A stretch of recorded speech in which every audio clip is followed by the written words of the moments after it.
Get to know your personality. Hi, my name is Sabina, and today I will lead you through a joyful journey of discovering your personality. For every leader, to discover his or her personality can be a great challenge. Revealing your personality can be a fun way to learn about yourself, but it can also make you a more effective team member and leader. Why is personality important for us? Personality drives our tendency to behave, to feel, and to think on a certain way. It's difficult to change a personality. It's a set of traits that are relatively consistent over time and situations. Most people don't realize that much of our personality is genetic. In other words, personality is not a choice. You can't just decide to be more extroverted or introverted one day. However, we can grow and adapt as we become aware of the strengths and weaknesses within our personality. A little quiz to warm up with. Which 5 words would you use to describe yourself? Over time, nearly every language has developed words to describe personality traits.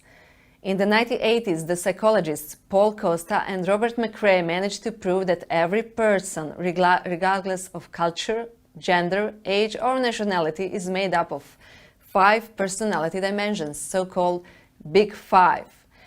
Those dimensions are openness, conscientiousness, extroversion, agreeableness, and neuroticism. Fondly known as Big 5, the Big 5 or Ocean, these are incredibly helpful for understanding yourself.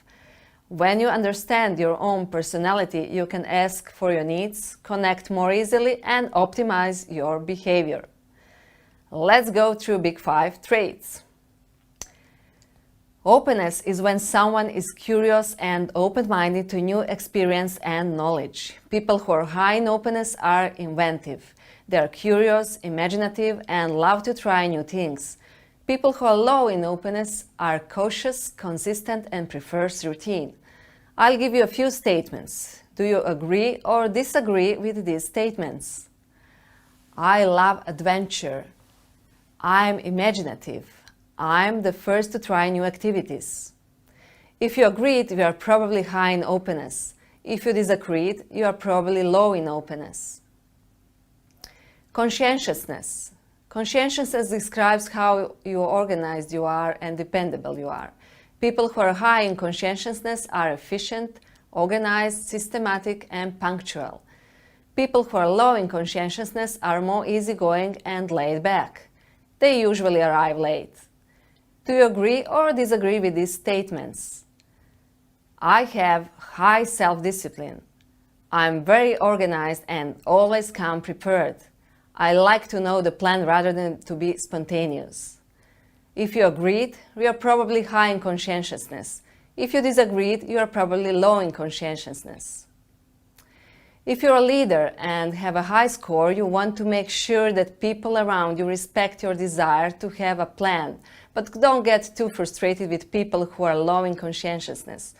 You can't blame them for not being organized. Extroversion describes how you interact with people. People who are high in extroversion are outgoing and energetic. They are confident, active, cheerful, optimistic, and sociable. They would rather be dead than alone. People who are low in extroversion are more solitary and reserved. They can manage to stand at a bar for 5 minutes without checking the phone. Here are a few statements. Do you agree or disagree with these statements? I'm the life of the party. I don't mind being the center of attention. I'm usually the one to start a conversation with someone. If you agreed, you are probably high in extroversion.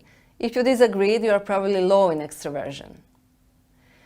There are some other ways to find out, are you introvert or extrovert? Scientists can tell you a lot about someone's personality from their face. One fascinating study did a drawing of 2 typical faces. Just take the mirror and check if you are an introvert or extrovert. Low extroversion values are often interpreted as a negative, although in fact, introvert is a person who is more independent than clingy, more balanced than insecure, more in peace with himself than concerned with getting approval from others.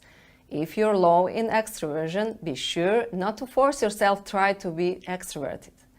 Honor your introversion.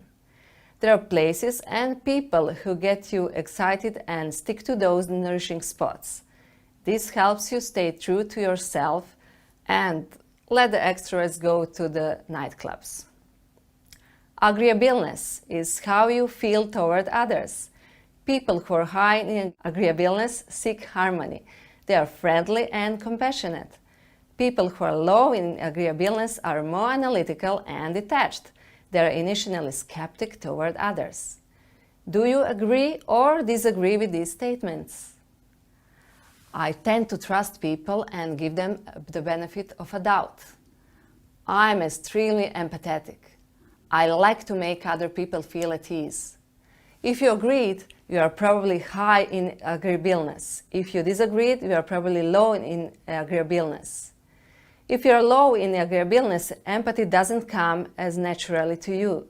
So your partner or working colleague might say things like, "Don't you understand me?" or "Why don't you get me?" That's okay. Know that you must make more of a mental effort to put yourself in their shoes. Neuroticism is how you deal with emotions. People who are high in neuroticism are sensitive and tend to be more nervous.